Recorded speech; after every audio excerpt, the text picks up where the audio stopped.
Hey guys, so in this video I want to talk about some of the most important factors I think that you need to focus on when scaling your Shopify store and how to prioritize them and also how they change over time. Since of course there's different stages to scaling a Shopify store, and I think the priorities really change from when you're just starting off to when you've reached a certain amount of scale. And really speaking from my own experience, I think I've made many mistakes in terms of focusing on the wrong things actually in the beginning, which limited my growth. And it's something that I think is pretty common across the space. And I really want to discuss that. And I think also this video is kind of a follow on from some of the previous videos I did. For example, the video on marketing diversification. So diversifying your marketing channels for your Shopify store and therefore building kind of a resilient revenue base, as well as also, for example, the video I did on finding new products, new high ROAS products that you can add on to your current store or even to a new store that you might be launching in a new niche. And I think a good example of this is, for example, this store, which I also talked about in some of the previous videos, where some of those mistakes have been made, and I kind of want to talk about those and really, what you should prioritize when. And actually, I tend to actually just show month by month, but I'll actually show you a bit more of the history. Let me do an entire year. Let me just do it till July.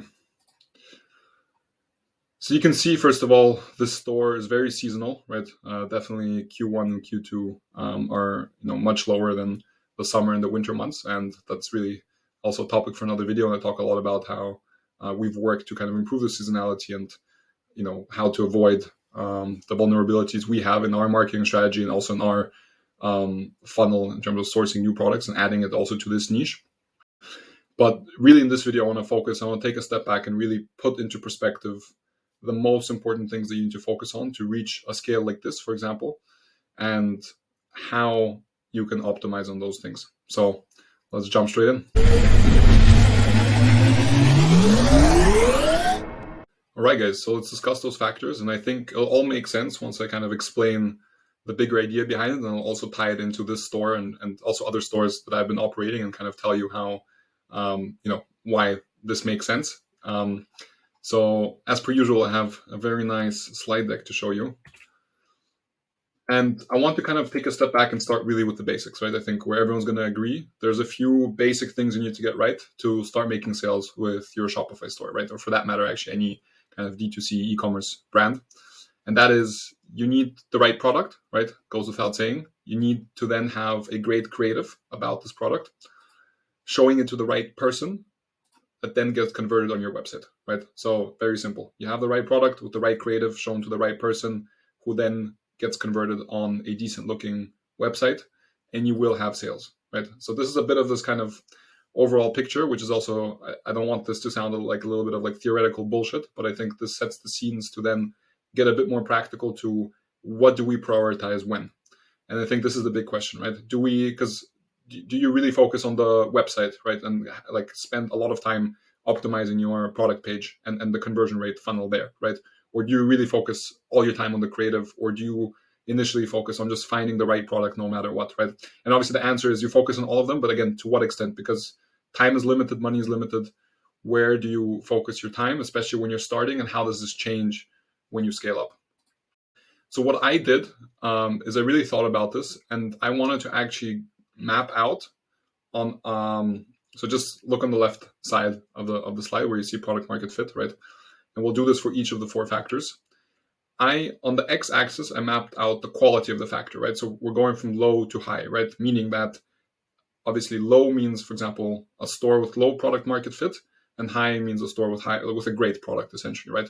And how does this correlate? How does this change, this evolution, right? If you just imagine mapping out the whole distribution of all Shopify stores out there with the average revenue of the store, right? So actually take your time and try to think about this yourself, because I think it's a really valuable exercise to do in your mind, because it will actually force you to think, where should I focus on? And then, we can kind of discuss from my experience, and then you can also think about your experience if you agree or disagree, and also very interested to hear your comments below. But as you might guess, right, and I'm going to show you in a second my opinion on how the correlation of those factors is that obviously if you have a low product market fit, you'll have low revenue, right? And if you have a high product market fit, you'll have a much higher revenue. I think that's pretty obvious. But is it a linear relationship or not? What I think is that it is not a linear relationship. I think it's an exponential relationship. And I think it's pretty obvious if you look at the distribution of the stores, right? If you have a, successful product market fit, right? You're making exponentially more than the store that has a somewhat worse product market fit, right? It isn't a bit more. I think there is this inflection point at some point, right? Where the quality of the product really makes a huge difference. And I actually, okay, my animations are a bit off. I divided it into, let's actually go back because I didn't want to show you the next factor just yet. But there's different tiers, right? So I just divided into tier 1, tier 2, and tier 3. And again, this is just my take on this, right? And you obviously, I think the point here, right, is when you choose a product for your Shopify store, I think this is the most important decision you're going to make, because if you're now in tier 1, right, or tier 3, it's going to really essentially determine the results that you're going to get from the Shopify store, right? Because if you're selling a shitty product, right, no matter how good your creatives are, your targeting is, your product pages, I don't think you're going to be making a lot of revenue, right? And believe it or not, if you have a great product and you found this gap in the market and it's not saturated and there is demand for it, then you can actually have mediocre creatives, mediocre targeting, and a mediocre product page, and you're going to do great.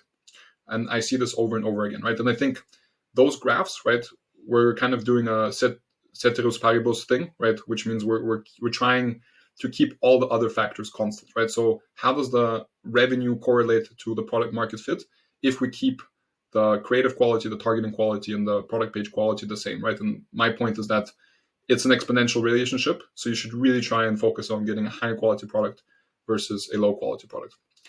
Now, the second factor, and I need to go back and fix my animations, is the creative quality, right?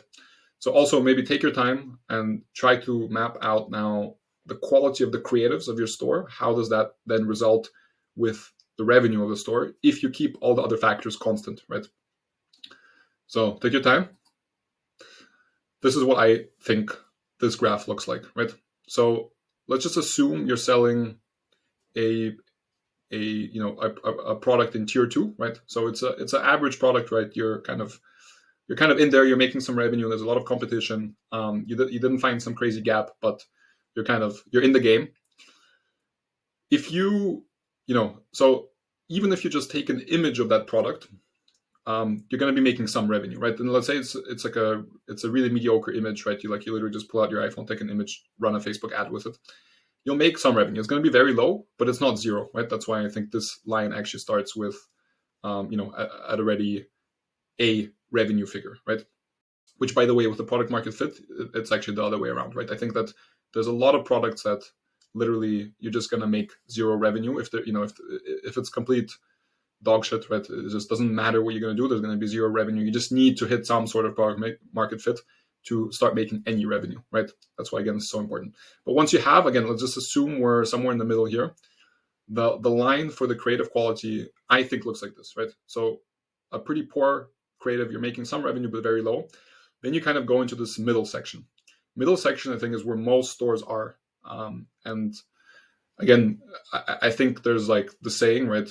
If you're selling an average product with average creatives, don't expect abnormal profits, right? To have abnormal profits, you obviously need to do abnormal things.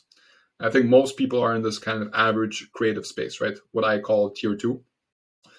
And that just means that, those are like decent creatives, right? But they don't really stand out. Like they do a decent job, right? They obviously, they engage your customers somewhat, but it's nothing crazy. No one walks away being like, okay, wow, this really blew me away, or, I have to share this with my friends, or whatever it might be, right? And we'll get into what exactly tier 1 means. And the tier 1 is really where what I call the virality factor, right? I think with why you have the spike again, right, is that there is a big difference between a decent creative that you can run a Facebook campaign with and make a 2, 3, 4, 5 ROAS versus a creative that actually goes viral, and you don't make a 3 ROAS on average. With one creative might stand out, and you might actually make a 10 ROAS with it, a 20 ROAS, a 30 ROAS. It might even go viral organically. And even though it's about the same product, and you're again channeling that traffic to the same product page, it really stands out and it creates those abnormal profits, right? And we'll talk again in more detail what that means. But anyway, let's continue with the other two factors. Okay, the other two factors are targeting and website conversion funnel. So let's start with targeting. Also, take your time, think, how does targeting actually relate with the revenue in your store? With targeting, I mean, again, there's a question on the bottom, which hopefully you can see. Are we showing the ad to the right people, right? So again, this factor of quality increasing over time, how does this correlate with revenue? I think it correlates like this, where, again, keep all the other factors constant. Let's say you found a decent product, you're showing decent creatives, and you're now trying to understand how much time you should really spend on targeting. And I think there's a diminishing return with targeting, where you just, the moment you show it to kind of the right subset of people, let's say you're running a Facebook campaign or a TikTok campaign, right? And the algorithm obviously learns, the pixel gathers data and it starts improving the targeting, right? But at some point you start reaching the saturation point, right? Where, especially with a big enough volume, right? Obviously, once you've reached a high enough revenue of the store, and I can also, again, the store I just showed you in the beginning of this video, right? There is a ceiling that we're constantly hitting, right? And we're trying to scale past that. And there's many different ways to approach hitting that plateau and going beyond that plateau. But there is just a diminishing return in terms of targeting, right? At some point, you exhaust the customers who best fit your niche, right? And if you want to push your marketing spend even more without changing anything, again, keeping all other variables constant, you're just going to be forcing Facebook or TikTok or Google or whoever you're spending those marketing dollars with to show your ad to the next group of people who are not as excited about this niche and product, right? They might still be buying, you might still be increasing your total revenue, but there is going to be this diminishing return with targeting. So keep that in mind. And finally, website, so like the product page quality, right? Website conversion funnel. So just a synonym. I think this one's really interesting, and I think this is where a lot of people spend either too much time versus with some of the other factors they spend too little time. So again, think about this, and this one's really interesting. So what I think with the product page quality, right, is just you need to hit a minimum threshold. So your product page needs to look good enough. But beyond that, the marginal returns, the diminishing returns are extremely, strong. Meaning that after you have like a decent looking website, right, optimizing on it more and more and more gives you relatively little additional returns, right? And I'll actually go into some examples, but you just see so many great stores literally making tens of millions, hundreds of millions a year in revenue with like the websites are nothing crazy, right? Like the websites are completely fine, right? You can create literally decent looking websites on the basic Shopify plan where you pay like $30-$40 a month, which honestly, you look at some of the stores making tens of millions a year, and their product page isn't that much better, right? So you do need to hit a certain minimum. Like if your website looks like absolute shit and it looks like you built it in 1998, then you will suffer from your conversion value, right?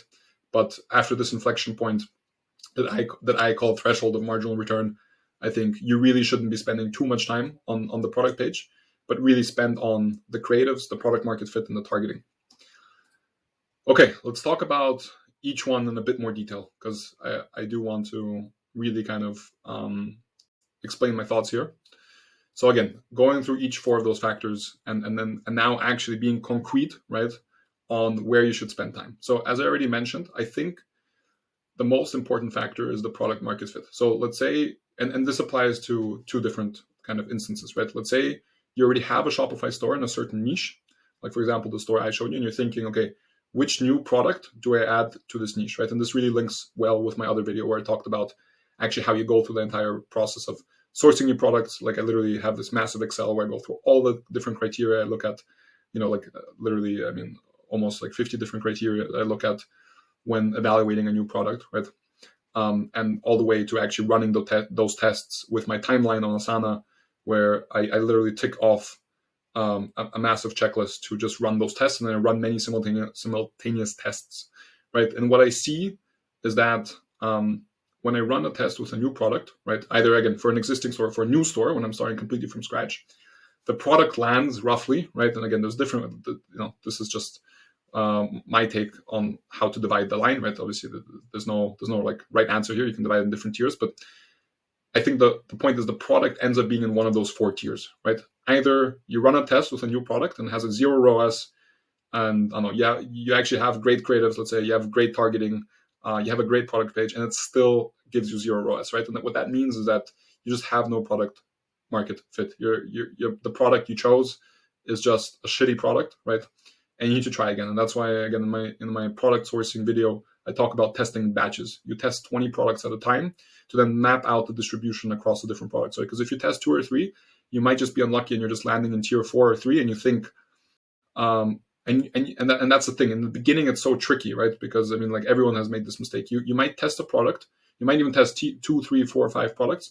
They all land in like tier 4, where you're barely making any revenue, right? Or 0 revenue, or you have like a ROAS of like 0.3, and it's complete shit. And you think that it's because of the creative, or because of the targeting, or because your product page is bad, right? And you start working on the product page, and you spend a month working on the product page, and then you start filming all those great creatives, right? But what you don't understand is that it might actually just be the product market fit, and what you just need to do is find a new product and try to really hit the tier 2, tier 1, right? And I think they're really important. I think there's this inflection point, right? There's this inflection point where just some products, they do exponentially better than others, right? If you find a tier 1 product, everything else will be easier. It'll be the one thing, if you do right, that honestly, you can then have like really mediocre creatives, mediocre targeting, and a mediocre product page. You will outperform most other stores because you found that product that customers want, right? And they'll come and like find it from your website if it's good enough, right? And there's this exponential relationship, right? Now, how do I actually define the tier 1 product? I mean, look, I wrote this like almost half a year ago, but I think ROAS above 5 if you're running really paid ads with low variance. There's another slide. Actually, let me quickly jump into it, because I think it's where is it? I made this point here on this slide, where the variance in the ROAS, right? So like, let's say you're testing a new product and you're running Facebook ads, TikTok ads, whatever it might be, whatever paid channel it is, and we'll discuss organic separately. The worst day of a ROAS of that product still needs to be considerably above the break-even ROAS, right? Which, by the way, isn't even the store I showed you isn't the case, right? We have days where we're below break-even ROAS, which then gets overcompensated by the days where we're way above our break-even ROAS, right? So on average, we're slightly above our break-even ROAS on like an average month, but that's not a tier 1 product. I would say that's more of a tier 2 product for me. And I'm happy to kind of, tell you about the weaknesses of art stores, and again, really just the mistakes that we have made. But the point is that if you actually test a product and it's straight off the bat making 5 ROAS, and you're using and you're just like in the beginning and it's your first creatives and you haven't even optimized on all the other factors, that's a great first indication that this could be obviously amazing product market fit. And then high word of mouth. I don't want to go with like too kind of macro here, but I think what a tier 1 product is. Obviously, if it's so good that people talk about it, they tell their friends about it, there is a word of mouth kind of effect that happens very quickly, then that's obviously a great indication. And again, it should be, I think, one again very concrete thing is that it should be very difficult to copy. And again, that's also an obvious point in terms of like, if again, there's all kinds of like new products that come up that people in the e-commerce space and the Shopify space jump on, and it becomes saturated very quickly, right? And I think you need to find a product that doesn't get saturated, where that you might be making abnormal profits in the beginning, but the more and more competitions come in, the narrower this abnormal profits becomes, until there's just this kind of until everyone essentially makes the market so saturated that only a few make a profit, and even they're really struggling because it's just so competitive, right? So try to really, again, tier 1 product is also one where you can sustain this competitive edge over time, and it's very difficult to copy from. And again, we'll go into some examples of that. So yeah, I hope I made this point clear. Focus on finding the right product above everything else. Okay, the creative.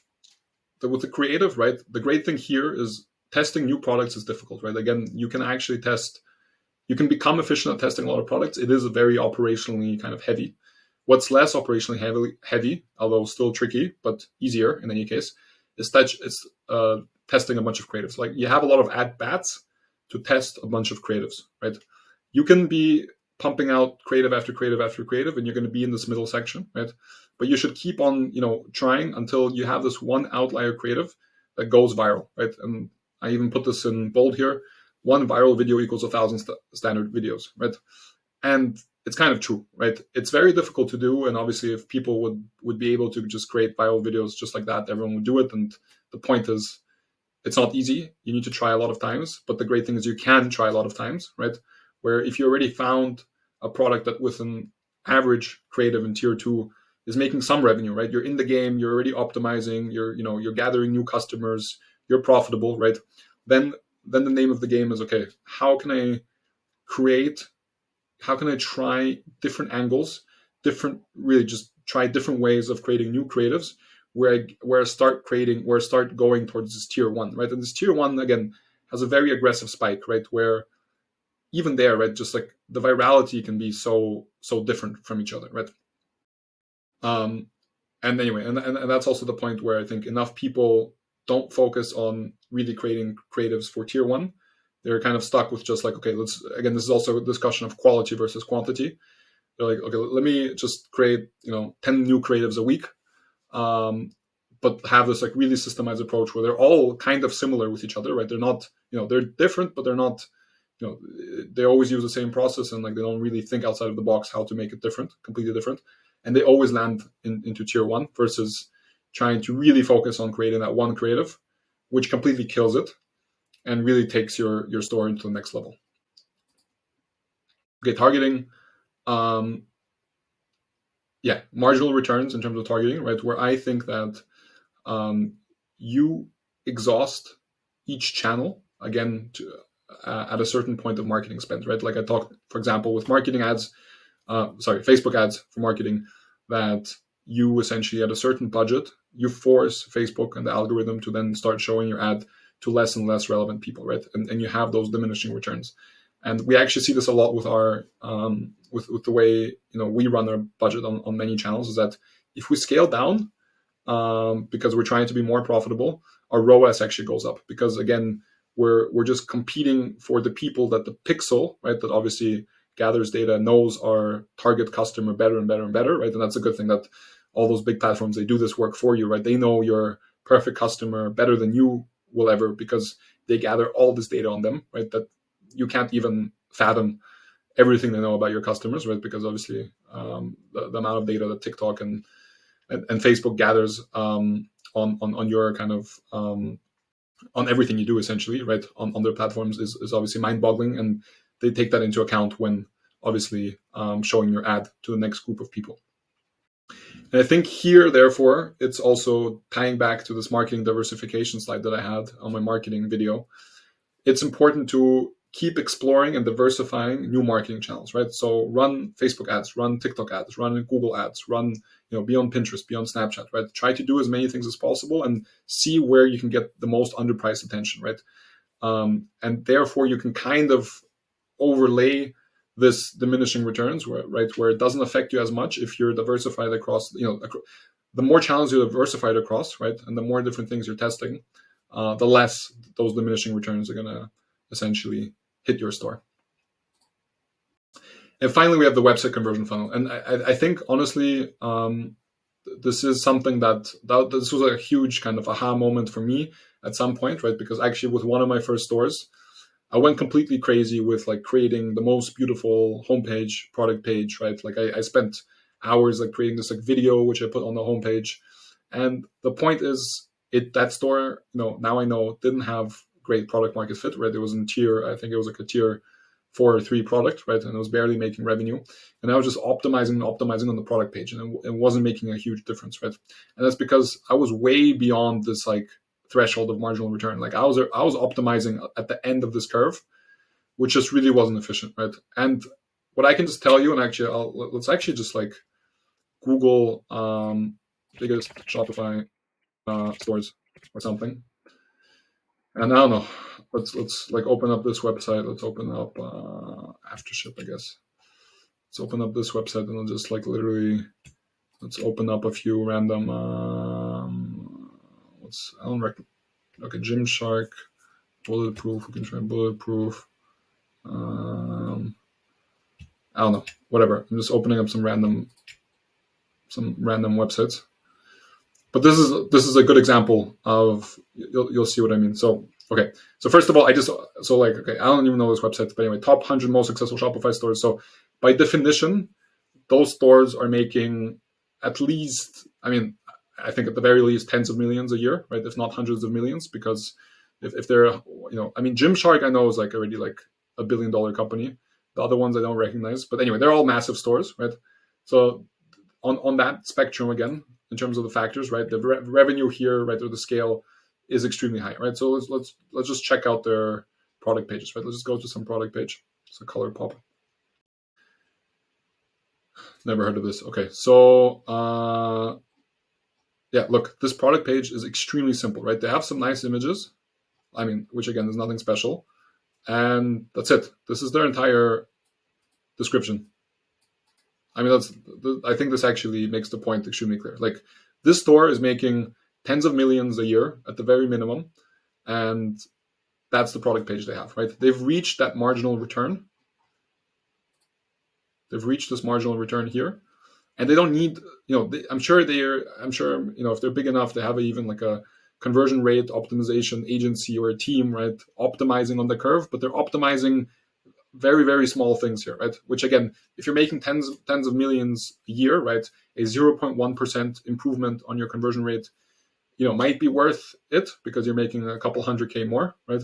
But the point is that relatively, it'll make a much smaller difference, right, than if they optimize on the creative or on adding, either on the creative or really on adding new products which fit very well to their niche, or are synergetic, and again, have a very high ROI.